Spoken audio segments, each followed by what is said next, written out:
ಚಿತ್ತದಲ್ಲಿ ಯೋಚಿಸುತ್ತಾ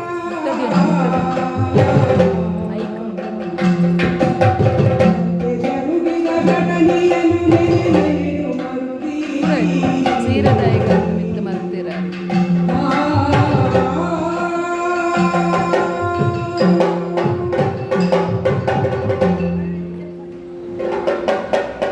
ಜೀವನದಲ್ಲಿ ಇಂತಹ ಸೋಲು ಪ್ರಾಪ್ತಿಯಾಗುತ್ತದೆ ಎಂಬ ನಿರೀಕ್ಷೆ ಇರಲಿಲ್ಲ.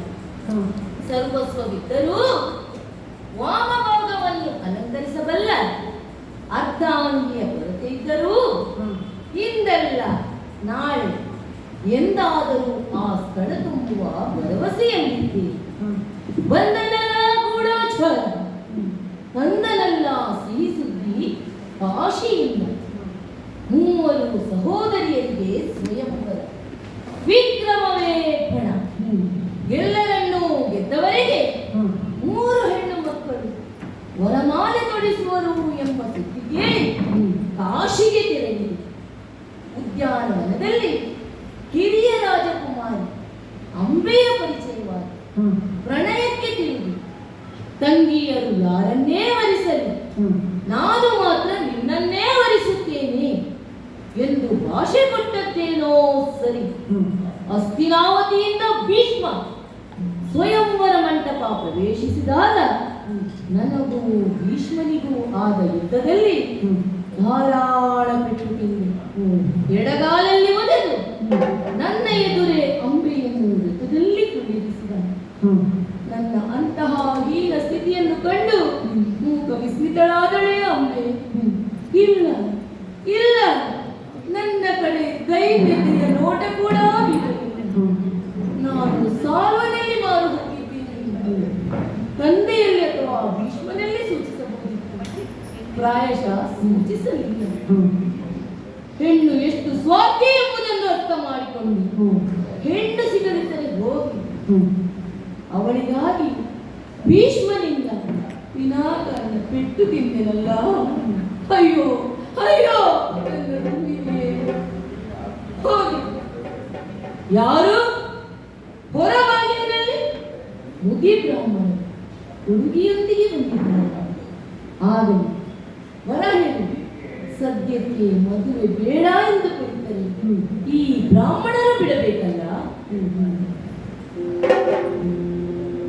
ಬನ್ನಿ ಬನ್ನಿ ಉಸಿರೋತ್ತಮ. ಧರಣಿ ದೇವಗೆ ಪೀಠವಿದ್ದನು,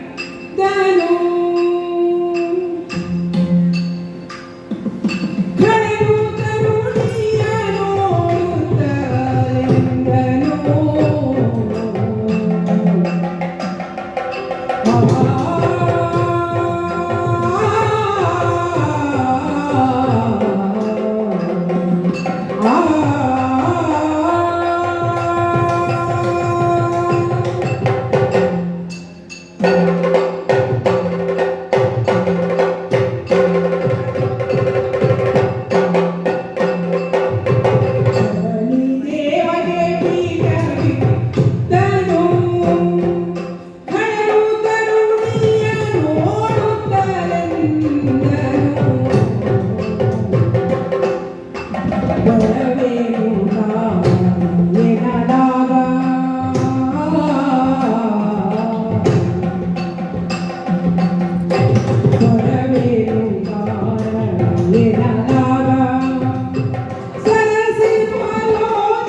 ಶುಭವಾಗಲಿ. ಆಸನ ಸ್ವೀಕರಿಸಿ. ಮಾರ್ಗಾಯಾಸ ಪರಿಹಾರಕ್ಕಾಗಿ ಹಾಲು ಹಣ್ಣು ಹಂಪಲುಗಳು ಸಿದ್ಧವಿದೆ, ಸ್ವೀಕರಿಸಿ. ಅಂದ ಹಾಗೆ ಇವಳು ಬೆನ್ನು ಬೆಳೆದ ಭೂತ, ಯಾಕೆ ನೀಡಿದ ಗೌರವ ಸಾಲದೆಂಬಂತೆ ಇಲ್ಲಿಯೂ ಕೊಡಲು ಬಂದೆಯಾ? ತೊಲಗು. ಅಂಬೆ, ಸ್ವಾಮಿ, ಏನು ಜನ ಅದೇಯಾ ಅಲ್ಲ ಬದಲಾಗಿದೆಯಾ? ಜನ ಅದೇ, ಉಕ್ಕಿದ ಪ್ರೀತಿ, ಹುಸಿ ಮುನಿಸು. ನೀವೇನು ಹೆದರಬೇಡಿ, ಹಾ. ನಾನು ಮಾತನಾಡಿಸುತ್ತೇನೆ. ಅಯ್ಯ